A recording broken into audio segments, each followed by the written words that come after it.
Go, Abuti. Say hello to the children. Sanibona bantwana.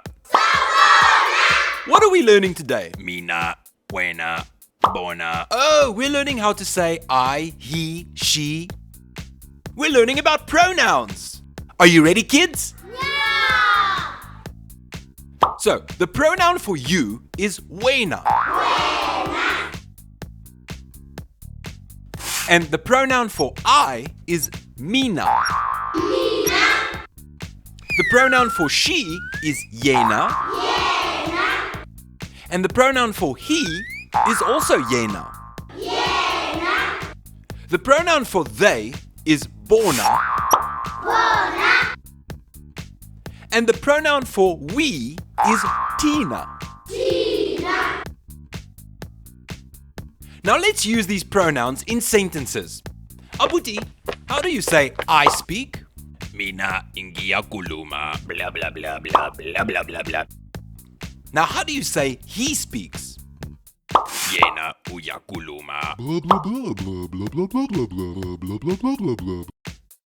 And how do you say she speaks? Yena uyakhuluma. Blah, blah, blah, blah, blah, blah. Okay, stop for a second. Let me explain. Yena is the pronoun for he and she.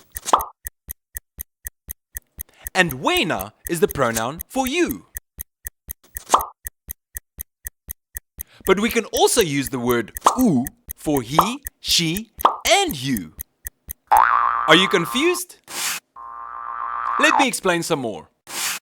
What is the pronoun for you? Wena. That's right, wena. And Abuti, how do we say you speak in isiZulu? Uyakhuluma. That's right. So we say wena uyakhuluma. But we can take away this wena and just say uyakhuluma. And the same thing happens with he speaks and she speaks. We can say yena uyakhuluma, or we can just say uyakhuluma. Now let's build some sentences in isiZulu. You speak. Wena uyakhuluma. Blah, blah, blah, blah, blah, blah, blah, blah, blah, blah. They speak. Bona bayakhuluma.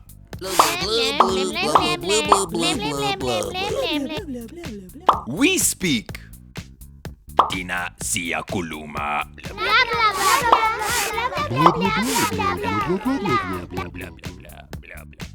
And now you can use these pronouns in sentences.